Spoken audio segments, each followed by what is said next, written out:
Ahora sí, los saludo, buenos días. Vamos a comenzar nuestra escuela dominical de hoy.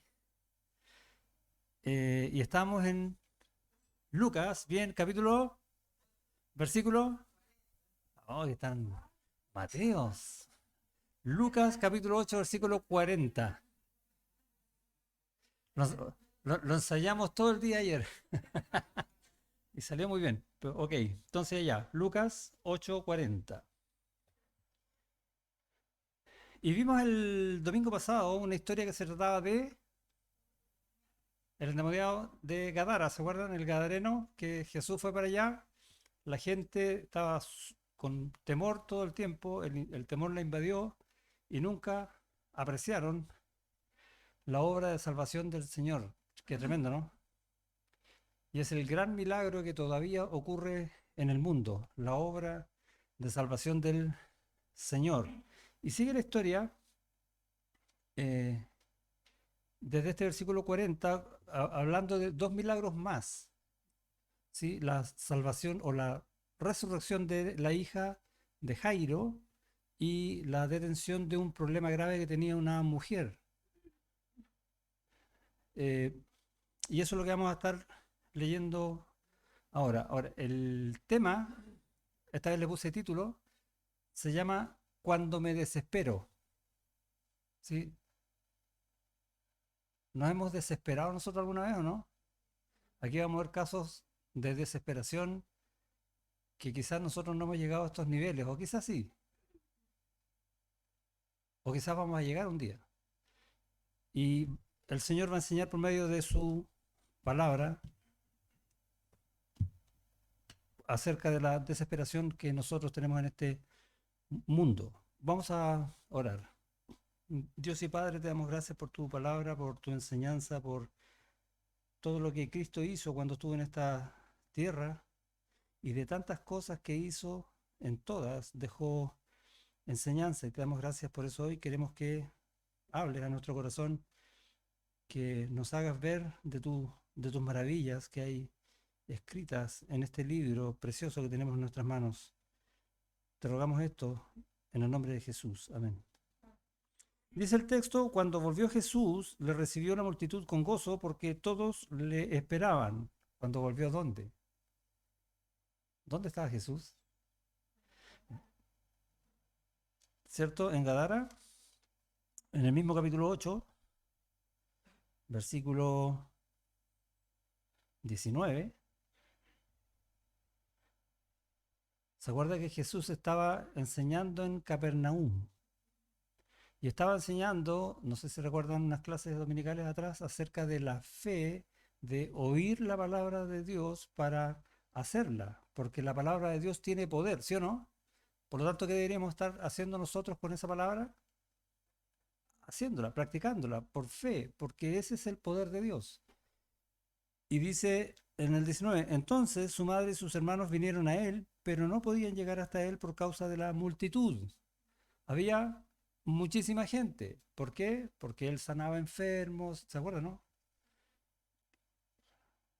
Y algunos querían también aprender de lo que él decía, como nosotros queremos aprender hoy. Y se le avisó diciendo, tu madre y tus hermanos están fuera y quieren verte. 22. Aconteció un día que entró en una barca con sus discípulos y les dijo, pasemos al otro lado del lago y partieron. Y ahí va a Gadara, a esta zona que vimos en lo del endemoniado. ¿Dónde estaba entonces? ¿Dónde vuelve? A Capernaum, ¿ya? Eso es el versículo 40. Y es interesante que dice que la multitud estaba esperándolo. ¿Y por qué lo estaba esperando? Yo sé que si cualquiera de nosotros hubiese estado ahí, diría, yo lo estoy esperando porque quiero saber más de él, ¿sí o no? Y escucho puros amén, amén, eso creo yo. Pero ellos, lo más probable es que estaban esperándolo porque querían ver más milagros. La pregunta es, ¿por qué él estaba haciendo milagros? ¿Porque era bueno? Porque estaba escrito. ¿Y por qué estaba escrito? Ya, ¿y esas señales para qué eran? ¿Evidencia de qué? De que Él era el Mesías. Ahí estamos parados. Él está haciendo todo esto para decir, yo soy. Ahora, también lo está haciendo porque es bueno, porque Él es bueno, ¿sí o no? Sí, también, pero el motivo principal es demostrar que Él es Dios. Básicamente es eso. Y por esa causa, ¿qué pasó con los fariseos? Lo rechazaron. Y de hecho querían matarlo. Y yo le dije la otra vez, le hice un spoiler, ¿se acuerda? Que al final lo mataron en la historia.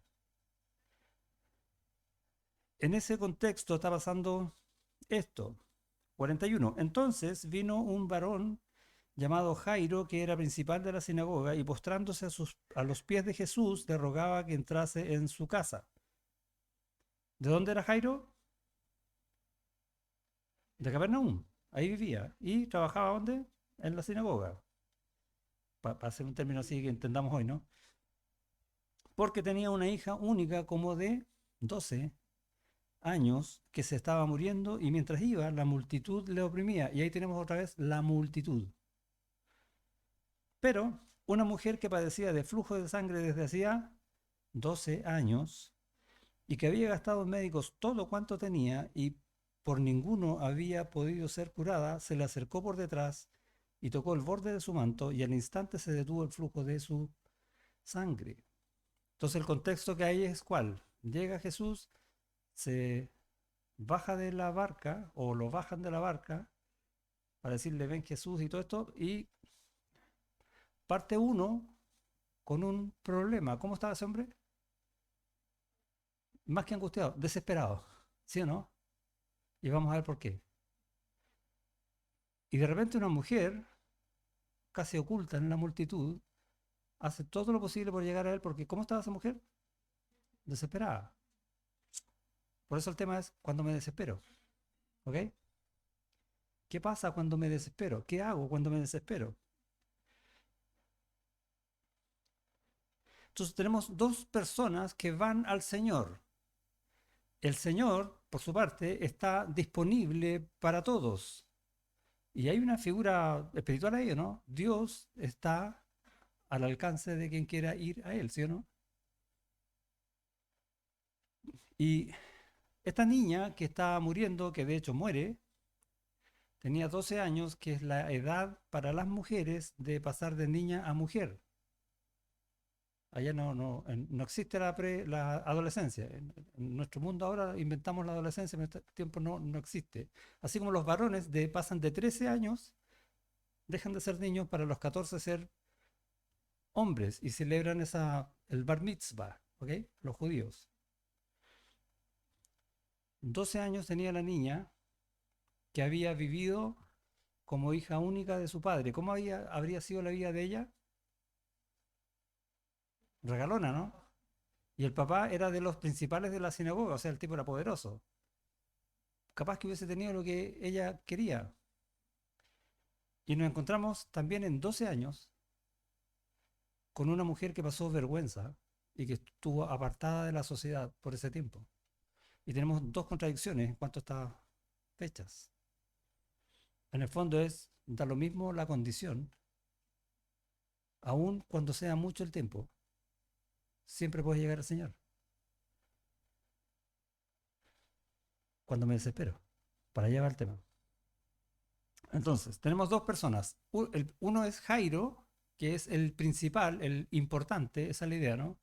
De la sinagoga. Las sinagogas tenían un liderazgo compuesto de entre 3 y 7 fariseos generalmente, que eran de los más importantes de la ciudad. Recordemos que el carácter religioso, o la religión si quieres, y la ley estaban unidas en una sola cosa, la ley de Dios. Entonces no había un poder político y un poder religioso, era uno solo, estaban juntos. Entonces el tipo era realmente importante. Y la mujer era mujer. ¿Por qué lo digo así? Porque en estos tiempos, solamente para hablar y para aprender y todo eso se consideraba el hombre, la mujer aprendía del marido. Entonces, dentro de la sociedad no era visible. Es más, al templo, ¿quiénes podían entrar? Hombres, no mujeres. Después Herodes construyó un patio especial más grande para que donde podían entrar también las mujeres, pero originalmente no era así. Y tenemos entonces un contraste, uno que está en el tope de la sociedad y una que está al fondo. Y nuevamente, ¿qué está diciendo el Señor? No importa, todos pueden llegar a mí. ¿No es bonito eso? Entonces, muchas veces estamos con culpas, por ejemplo, abrumados por nuestra situación, puede ser de pecado o puede ser alguna otra, y podemos preguntarnos, ¿cómo yo puedo llegar al Señor? Yo estando en esta condición. ¿Qué dice el Señor? No importa si tiene, si no tiene, no, no. A mí me importa tu corazón. Eso es lo que apunta este texto. Dentro de una historia va a dar este tipo de enseñanzas espirituales, pero también muy amorosas. Entonces tenemos que este principal, y de hecho dan el nombre, Jairo. ¿Sí? ¿Y la mujer? ¿Da el nombre? No importa. Nuevamente haciendo un contraste. En capítulo 4, versículo 31,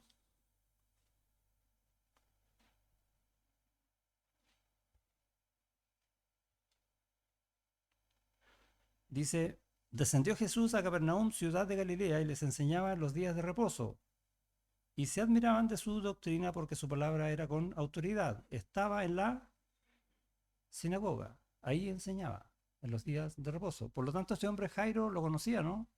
Lo más probable que sí.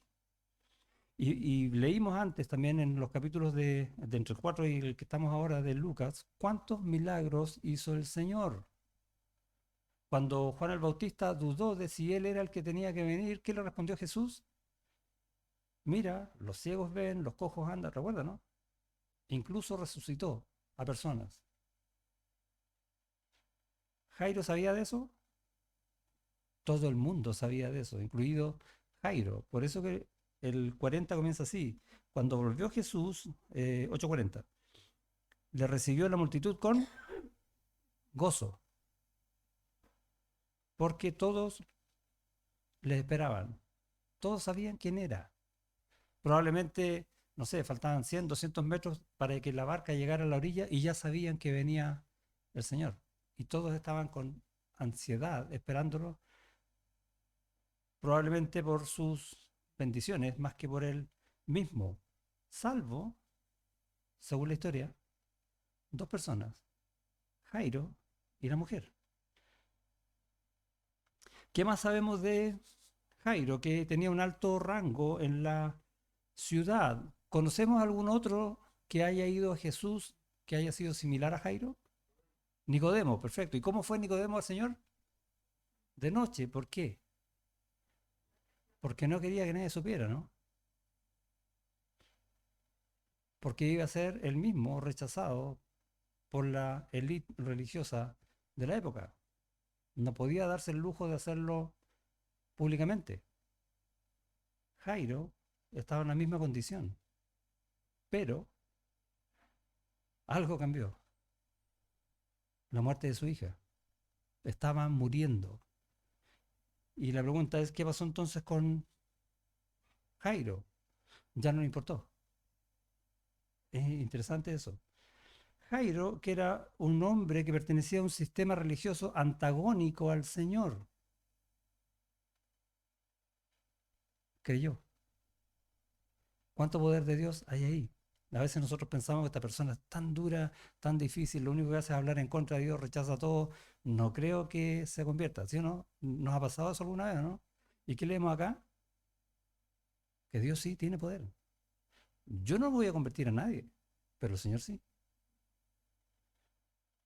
Personas como Jairo que eran los que enseñaban, imagínate el poder, ¿no? Eran los que enseñaban a la ciudad, era el que juzgaba conflictos entre personas y encargado de dirigir la vida espiritual del pueblo. Todo eso le sirve de nada en un instante. Cuando sabe que su hija va a morir y está en una situación que es incurable. Ningún hombre puede hacer nada para ayudar a Jairo, ¿o sí? Nadie. Solo Dios. Y él sabía eso. Y dice entonces, 41, entonces vino un varón llamado Jairo, eso, Jairo, que era principal de la sinagoga y postrándose a los pies de Jesús. De nuevo, ¿te das cuenta de quién es el que está haciendo eso? ¿Cuánta vergüenza significaba hacer eso? Era terminar toda su carrera, era ser desechado por todo el pueblo, solo por postrarse a los pies de Jesús. Y él estuvo dispuesto a dejarlo todo porque estaba desesperado, pero no todo por cualquier cosa, porque él tenía una convicción acerca del poder del Señor, creyó. Eso es lo que hace que Jairo haya dejado todo atrás. En el pasaje paralelo en Mateo, de que Jairo le dice, si puedes tocar con tu mano a mi hija para que sane. Él estaba convencido que bastaba que Jesús la tocara. Tal era su fe que se abandonó de sí mismo. ¿Le suena algún versículo que hable de eso, no? El que quiera venir en pos de mí, niegues a sí mismo, tome su cruz y sígame. Y Jairo lo hizo en un instante. Lo dejó todo, no importa. No importa lo que pase conmigo, él tiene el poder. Y a él fue. La fe de Jairo venció la duda. La fe de Jairo venció su orgullo. Y yo estoy diciendo estas cosas para que uno lo vaya pensando en la vida de uno, ¿no? Mis dudas. ¿Qué vence mis dudas? La fe en el Señor. Confío en Él. Le creo a Él. ¿Qué vence mi orgullo? O dicho de otra manera, ¿cómo puedo ser humilde? Con fe en el Señor, que Él es el que me va a humillar para vivir de esa manera. La fe vence el temor. ¿Y qué va a pasar conmigo? No importa, ahora estoy en las manos del Señor. ¿Te das cuenta, no? La fe vence absolutamente todo. Nada impide al que tiene fe ir al Señor todos los días. Y es lo que nos está enseñando esta situación de la desesperación de este hombre, de Jairo. Veamos la mujer. La mujer que dije no tiene nombre. Y estaban en una situación como la lepra. De hecho, los leprosos tenían que estar fuera de la ciudad y tenían que avisar que eran inmundos para que nadie se les acercara. Ella tenía prohibición de tocar cualquier cosa, incluso su familia. Quizás si era casada, a su marido. No podía. ¿Cómo sabemos eso? Vayamos a Levítico capítulo 15.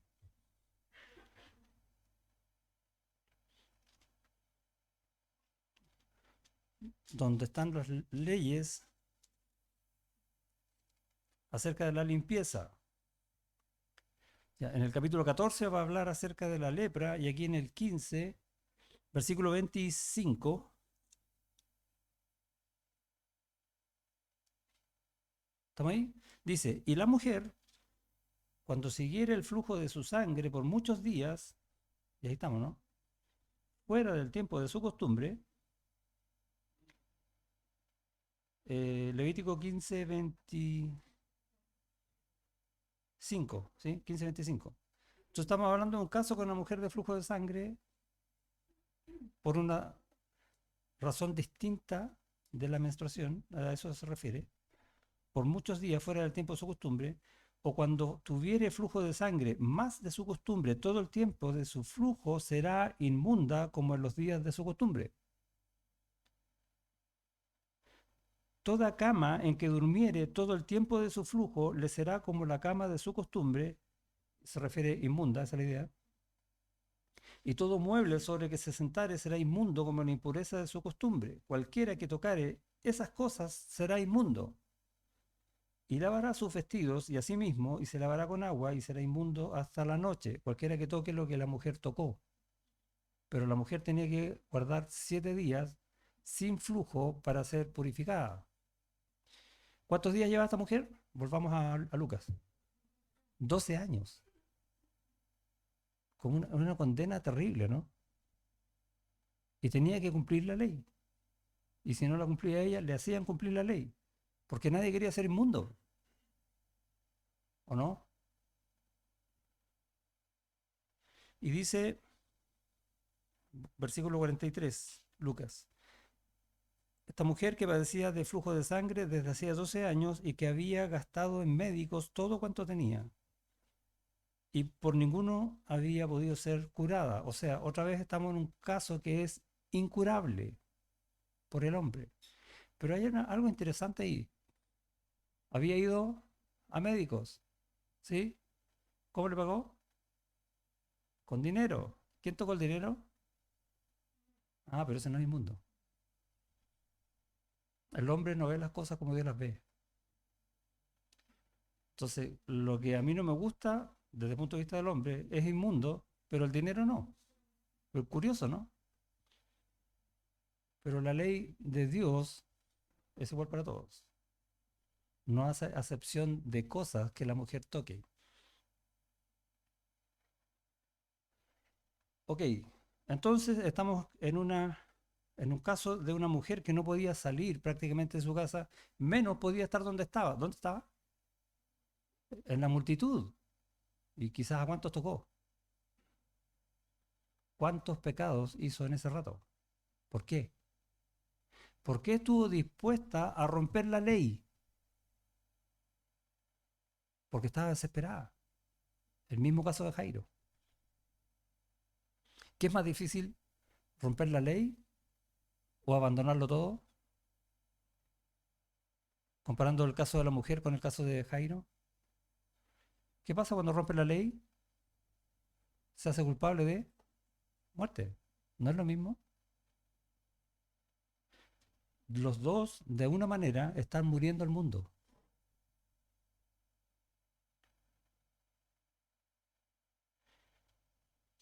En pasaje paralelo, en Mateo, dice acerca de esta mujer que se le acercó por detrás y tocó el borde de su manto porque decía dentro de sí, si tocare solamente su manto, seré salva. Y esa expresión que decía dentro de sí se lo repetía a sí misma, se lo repetía. Si toco su manto, si toco su manto. Él no es otro. No existía más, nada más en su vida que el Señor en ese momento. Es la idea que está expresando ya en el pasaje paralelo de Mateo. ¿Qué entonces había en esta mujer? Convicción del poder del Señor. Lo mismo que Jairo, ¿o no? Y visto de esa manera, entre Jairo y la mujer no hay ninguna diferencia. Ninguna. Para los hombres, todas las diferencias. Pero en cuanto a la fe, ninguna.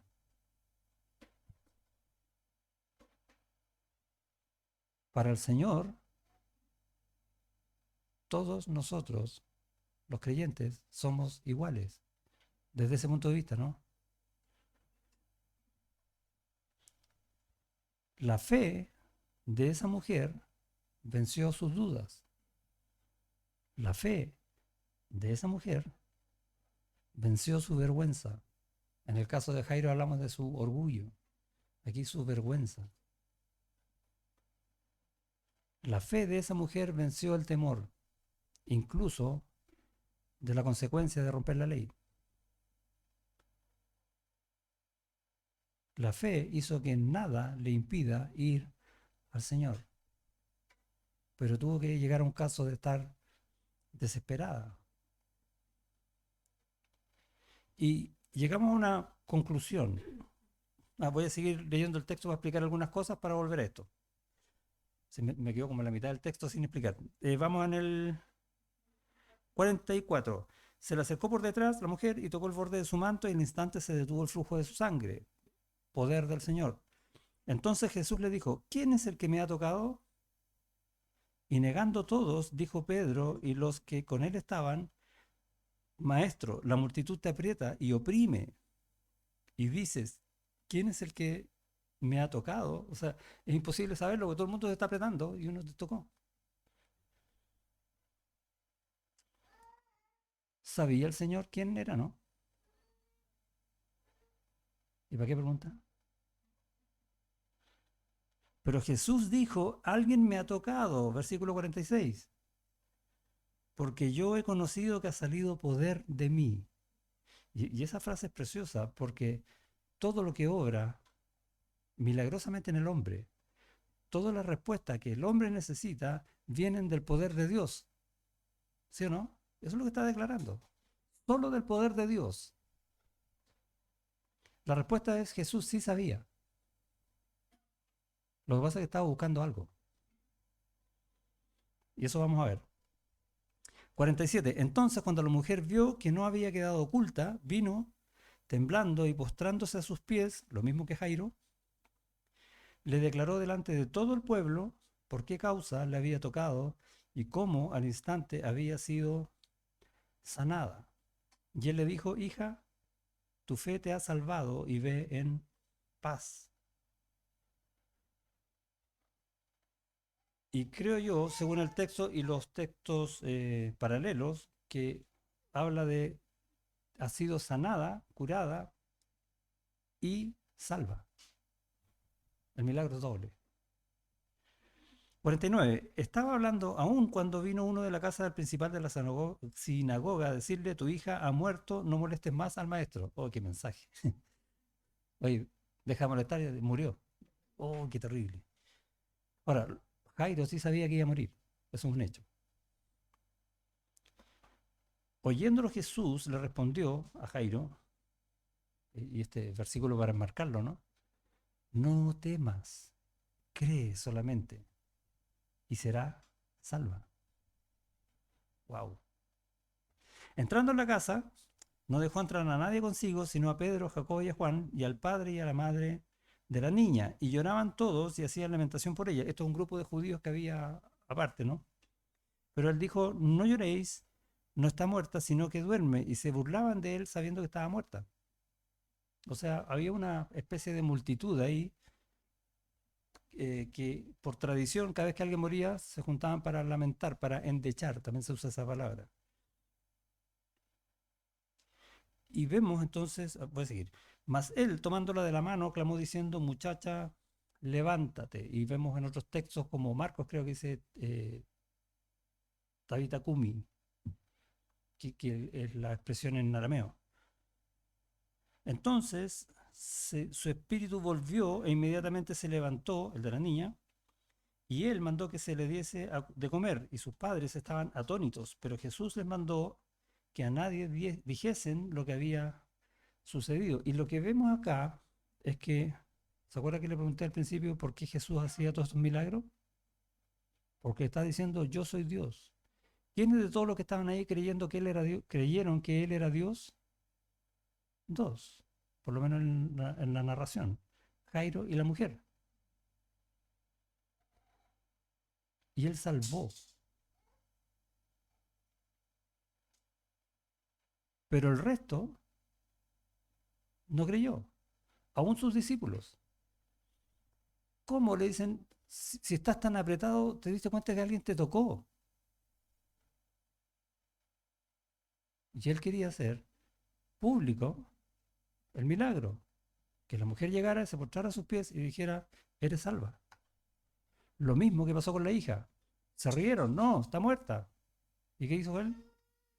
Es salva, públicamente. Eso es el por qué Jesús hizo de esta forma esos milagros. Porque recordamos el hijo del centurión, no, el siervo del centurión. ¿Cómo lo sanó? A distancia, de lejos, ni lo vio. ¿Podía haber hecho lo mismo acá? Sí, sin embargo, en la forma en que él hace las cosas, nos está enseñando algo. Y es re interesante ver que este texto Esta porción que vimos hoy tiene todas estas, en un sentido parecido, similitudes y diferencias. Los 12 años, alguien que está en el tope de la sociedad, alguien que está en el fondo de la sociedad, que están ambos desesperados, pero que tienen ambos una fe que no les impide, a pesar de todo, ir al Señor. Y entonces Dios obra mostrando esta verdad a todos los que estaban ahí. Y es re interesante cuando nosotros nos juntamos y contamos nuestros propios testimonios de cómo el Señor nos salvó. Y en el fondo son situaciones bastante similares dentro de todas las diferencias. Siempre es el poder de Dios obrando en nosotros y siempre es una situación en que nosotros necesitamos, aunque no sabíamos, desesperadamente al Señor. Ahora, nosotros que ya somos salvos, sabemos cómo obra el Señor. Y a veces Él, por medio de lo que va a hacer en nosotros en una situación dada, se va a dar a conocer a otros, sea en el acto o sea por medio de un testimonio. Por lo tanto, en base a este texto tengo que aprender lo siguiente. Cuando yo estoy en una situación en la que voy a caer en desesperación, o lisa y llanamente, ya estoy desesperado, tengo que acordarme de Jairo y de esta mujer y decir, ¿dónde está mi fe? ¿En el desastre? ¿En lo que no puedo dominar? ¿En socorro a quien pueda ayudarme? Que muchas veces nos pasa, ¿no? O en ir y postrarme en oración y buscar al Señor, pero con fe, porque yo sé que Él va a hacer algo. Y a través de eso, Él se va a dar a conocer más a mi vida y más al resto. Así obra el Señor. Así es nuestro Dios. Tremendo. Vamos a preguntas, dudas. ¿Estamos todos ok? ¿Sí? Vamos a orar para terminar. Gracias, Señor, te damos por esta historia, que si bien uno puede decir es una de tantas historias donde vemos a Jesús mostrando su poder, mostrando su amor, mostrando su bondad, su gracia, también nos enseñas por medio de la historia cosas que necesitamos incorporar en nuestras vidas. Muchas veces vamos a pasar situaciones difíciles y tú vas a estar por medio de esa situación probando nuestra fe. Y rogamos que nos ayudes a que nuestra fe sea como la de Jairo, como la de esta mujer, que nada nos impida ir a Cristo. Ayúdanos a ser fieles en la oración. Ayúdanos por medio también de estas lecturas de tu palabra, entender y creerte más y más. De esa manera aumenta también nuestra fe. Ruego por cada uno de mis hermanos que está acá, Señor, por los que aún no han llegado, por todos, todos necesitamos siempre de ti. No sabemos qué va a pasar mañana, salvo que tú eres fiel, que tú tienes el poder, que tú nos amas. Y te damos gracias por eso en el nombre de Jesús. Amén.